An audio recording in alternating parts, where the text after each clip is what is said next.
Porque si nos ponemos a pensar nuestras reuniones, yo no estoy diciendo que predicar sea malo, yo estoy totalmente de acuerdo que tiene que haber un momento de enseñanza, prédica. Ese esperar en el Señor, ese preguntarle al Señor. David, vemos en muchas ocasiones que le pregunta, bueno, ¿a dónde voy, Señor? ¿Voy a este lugar o a...? Él entendía la importancia de que la presencia de Dios estuviera en el lugar correcto.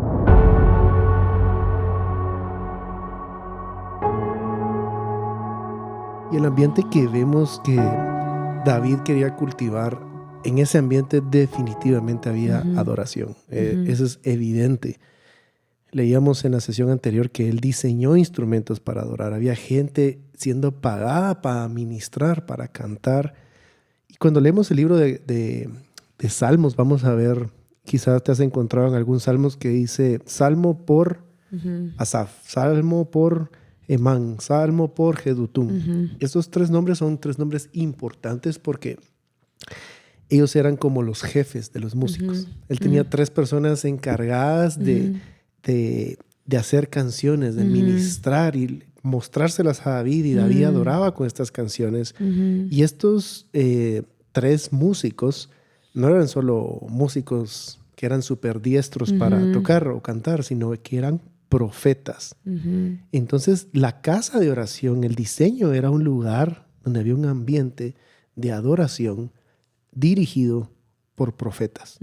Profetas que estaban ministrando el nombre de Dios. Y recordémonos que el fin de estar en este lugar era poder contemplar la hermosura del Señor, poder ministrar al Señor y poder escuchar también, porque este es un lugar de gobierno y para poder gobernar hay que recibir instrucciones, y para recibir instrucciones debo estar quieto y es la única forma. Entonces era un lugar donde se cultivaba ese esperar en el Señor, ese preguntarle al Señor. David, vemos en muchas ocasiones que le pregunta, bueno, ¿a dónde voy, Señor? ¿Voy a este lugar o a qué lugar voy?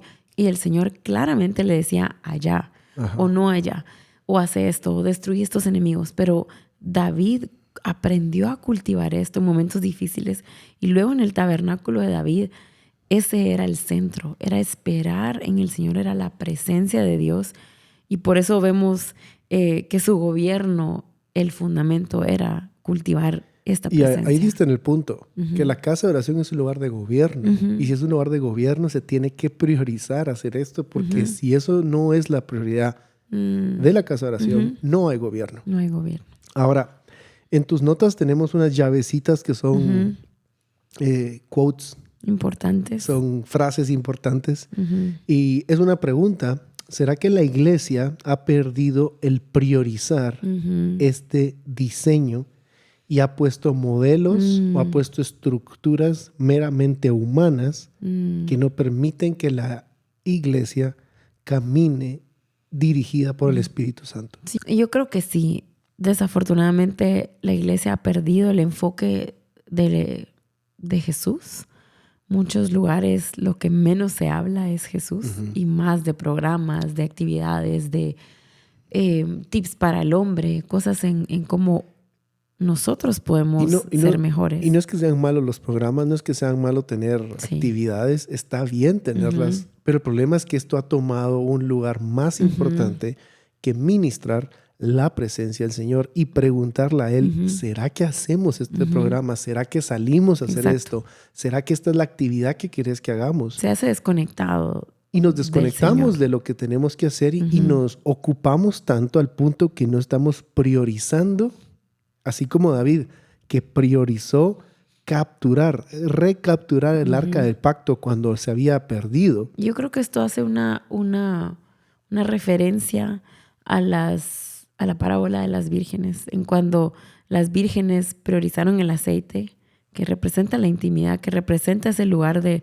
esa presencia del Señor, y las insensatas que solo estaban haciendo y haciendo. Entonces creo que la iglesia debe regresar a la sabiduría del tabernáculo de David, a entender que esto es una llave que Dios nos dio para poder gobernar. Esta es la verdadera forma de gobernar. Tenemos que regresar a esto. Y así de manera breve, en tus notas pusimos un poco la historia de cómo es que David llegó a capturar esa arca del pacto, porque él priorizaba esto. Él fue primeramente rey de una de las tribus, luego pasó a ser rey de todas las tribus de Israel y se convirtió en el rey de todo Israel. Y su primera actividad como rey de todo Israel fue ir a echar a los jebuseos de Jerusalén que estaban en el monte Sión. E inmediatamente la siguiente labor o tarea que se dio fue de ir a recuperar el arca del pacto, que puedes leer toda la historia de cómo fue que se perdió, cómo es que no estaba con el pueblo de Israel, y la fue a traer porque él entendía la importancia de que la presencia de Dios, o lo que representaba la presencia de Dios, el arca de pacto, estuviera en el lugar correcto, en el lugar de gobierno en Jerusalén. Y vamos a hablar, creo que en 2 sesiones más, acerca de Obed-Edom, de cómo la fue a traer, por qué la sacó, qué representa eso para nosotros. Pero lo que quiero que veamos en esta sesión, en base a esta pequeña historia de David recuperando el arca del pacto, es que él priorizó la presencia. Él necesitaba la presencia para gobernar. La casa de oración no puede gobernar si la presencia de Dios no es lo principal, si no estamos ministrando su presencia. Si hay algo antes que su presencia, eso está tomando el lugar incorrecto. Cualquier cosa que estemos haciendo que nos parezca más importante, estamos dedicando más tiempo, estamos menospreciando este diseño que se dejó aquí establecido. Y esto es desde el inicio. Desde el jardín del Edén, el Señor ha querido que estemos cerca de Él, que su presencia esté cercana a nosotros. Él quiere habitar con nosotros. Él habita en nosotros, por eso nos dio su Espíritu. Y es por eso que Dios siempre ha querido que caminemos cerca de su presencia. Ese ha sido su deseo desde el jardín, desde el Génesis. Y eso será lo que va a ocurrir cuando sea la nueva Jerusalén, el Señor habitando en medio de nosotros. Ya habita ahora por su Espíritu, pero es impresionante ver cómo Dios solo nos quiere cerca, solo quiere que estemos cerca. Y lo que ha sucedido es que la iglesia se ha apartado de este diseño original. Nos hemos desviado de lo que era este tabernáculo de David. Nos hemos apartado por muchas cosas, muchas estructuras. Y si ponemos un ejemplo breve, si vemos la iglesia primitiva, y vamos a hablar más de la iglesia en Antioquía más adelante, de cómo ellos literalmente lo que hacían era practicar el diseño del tabernáculo de David. Pero en Hechos 2:42 se habla que la iglesia se dedicaba a 4 cosas: a las enseñanzas de los apóstoles, a la comunión, al partimiento del pan y a la oración. Eran las 4 cosas que hacían. Y creo que hay algo bien importante. Ahorita pensaba en 2 Corintios 11, versículo 3 y 4, donde Pablo defiende su apostolado y creo que dice algo muy clave. Porque tú decías, la iglesia se ha llenado de estructuras, se ha hecho tanto que se ha perdido de vista esa tiendita. Y entonces 2 Corintios 11, 4 dice, porque si alguien, 3, pero temo que así como la serpiente con su astucia engañó a Eva, vuestras mentes sean desviadas de la sencillez y pureza de la devoción a Cristo. Porque si alguien viene y predica a otro Jesús a quien no hemos predicado, o recibís un espíritu diferente que no habéis recibido, o aceptáis un evangelio distinto que no habéis aceptado, bien lo toleráis. Y yo creo que Pablo aquí está haciéndolo tan simple. La serpiente desvió a Eva de algo tan sencillo que era una simpleza de devoción, de solo caminar junto al Señor, de solo obedecer, de solo estar cerca de su presencia. Esa devoción, esa pureza de la devoción a Cristo es lo que la iglesia ahorita está apartado de eso. Ya Cristo no es el centro, ya se apartó de ser cristocéntrico a hombre-céntrico. Ahora ya solo están los programas, todo es acerca de mí, todo es acerca de cómo yo puedo crecer, mejorar. Y no está mal mejorar, no está mal crecer, pero creo que nuestra vista tiene que salir de adentro y voltear nuestra mirada al Señor hacia su presencia para caminar como una casa de oración. Y lo que ha sucedido es que como no estamos caminando bajo este diseño, como tú decías, otras cosas se han hecho prioridad.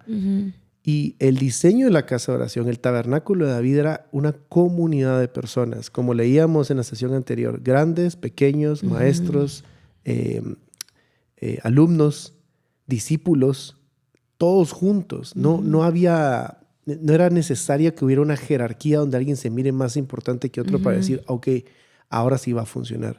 Juntos ministraban la presencia de Dios. Y eso es lo que hacía la iglesia primitiva. Eso es lo que hizo que la iglesia primitiva tuviera éxito. La comunidad junta se edificaban unos a otros.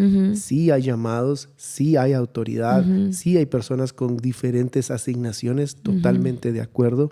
Pero lo que ha sucedido con la iglesia, desde la iglesia primitiva, aproximadamente en el IV siglo, con toda la influencia romana, griega y tantas cosas y cambios, nos llevan hasta la actualidad, cuando la iglesia está total y completamente dividida con tantas denominaciones y cada quien quiere decir esto es, y nadie puede tener unidad ni comunión con otros porque hay tanta división dentro de la iglesia que se han exaltado otras cosas antes que lo que el Señor quería y dejó establecido desde su trono en el tabernáculo de David, lo que hizo la iglesia primitiva. Y por eso es importante que veamos a Jeremías en donde dice paremos, veamos dónde se desvió y volvamos a esas sendas antiguas. En Jeremías 6 se habla de esto y creo que tenemos que examinar eso, porque en qué momento cambió el corazón de Dios. El corazón de Dios es el mismo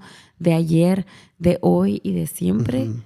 Y hay una pregunta que creo que puede quedar en nuestro corazón para examinarnos nosotros y tal vez dejar que el Espíritu Santo traiga convicción.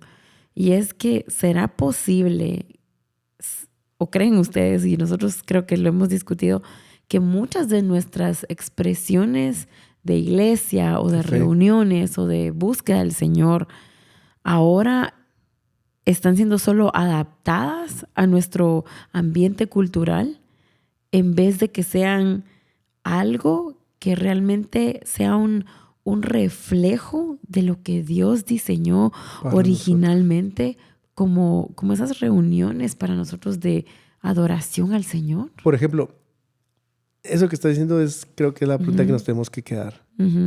Tenemos que pensar en esa pregunta. Porque si nos ponemos a pensar nuestras reuniones, yo no estoy diciendo que predicar sea malo. Yo estoy totalmente de acuerdo que tiene que haber un momento de enseñanza, prédica. Hay espacio para todo. Pero las reuniones revolucionan alrededor de la prédica, alrededor del pastor, alrededor del que hoy trae la enseñanza. Y todo se vuelve acerca de él, del tema que va a enseñar. Incluso lo que vamos a cantar tiene que ver con lo que se va a enseñar. Y yo creo que cuando caminamos de esta manera tan rígida, no estamos preguntándole al Espíritu Santo en comunidad, en conjunto, ¿qué es lo que quieres hacer? ¿Qué es lo que me estás hablando? ¿Qué es lo que tengo que compartir a mis hermanos y hermanas en Cristo? Repito, no estoy diciendo que la prédica sea mala, pero la prédica se volvió el centro de la reunión alrededor del siglo IV, V. Se comenzó a volver el centro de todo porque eran oradores profesionales. Ojo, no estoy diciendo que no haya que predicar, pero estoy diciendo que el centro tiene que ser Cristo. Y cosas muy, muy leves, parecieran no tan dañinas, pero al final de cuentas vienen a desplazarle, como tú decías. Culturalmente modificamos cosas y no estamos caminando en el diseño que dejó. Y creo que Jesús vio esto desde Mateo cuando entra al templo y ve que la casa está siendo usada para algo que no es. Y vemos en Mateo 21, versículos 12 y 13, donde dice: y entró Jesús en el templo de Dios y echó fuera a todos los que vendían y compraban en el templo y volcó las mesas de los cambistas y las sillas de los que vendían palomas y les dijo: escrito está. O sea, les recordó la palabra: mi casa, casa de oración será llamada, mas vosotros la habéis hecho cueva de ladrones. O sea, Jesús entra y mira que la casa está siendo usada para algo que no fue diseñado. Y creo que si Jesús viera la iglesia actual, la cual lo mira, creo que hay dolor en su corazón de que la iglesia y el cuerpo de Cristo esté usando estos lugares de reunión para entretenimiento, para satisfacer el deseo del hombre, en vez de que sea un lugar de oración, un lugar de donde la presencia de Dios sea el centro. Y creo que tenemos que arrepentirnos de centrar nuestras reuniones en el hombre y que sea y regresar a que el centro de las reuniones, de la casa de oración, sea Cristo. Y recordemos que la iglesia es igual a casa de oración. Nunca hay una distinción. Jesús hablaba, cuando hablaba de la casa de oración, se refería a la iglesia. Sí. ¿Qué tenemos que hacer como nosotros? Es hacer un llamado a nuestras familias, a nuestra casa, un llamado personal y también a la iglesia de Cristo, a que retomemos el ser comunidades centradas en Cristo, en adorar, en ver la belleza. Salmos 27:4. Ver la belleza, sentarnos, ministrar, adorar la belleza, entender el carácter de Cristo. Y desde ese lugar preguntar, ¿qué es lo que hay que hacer? Sí. Esa es la casa de oración. Regresar al diseño original. Creo que el Señor está soplando por su espíritu, hablando a todo el cuerpo de Cristo en las naciones de volver al diseño original, regresar a las sendas antiguas. Y creo que hoy es un buen momento para regresar a las sendas antiguas, volver al diseño del Señor, porque ese diseño es seguro. Yo sé que los tiempos avanzan, que la iglesia, que los años pasan, pero la palabra de Dios no pasa. Todo pasará, pero su palabra permanece para siempre. Entonces es seguro quedarnos en ese diseño. Evaluemos cómo estamos, evaluemos cuál es el centro de nuestra reunión. Incluso cuál es el centro de nuestra casa. El centro de nuestra Podemos casa. empezar ahí. ¿Cuál es el centro de mi familia? ¿Será que mi familia está caminando como una casa de oración? Y ahí podemos comenzar a arrepentirnos y a volver a las sendas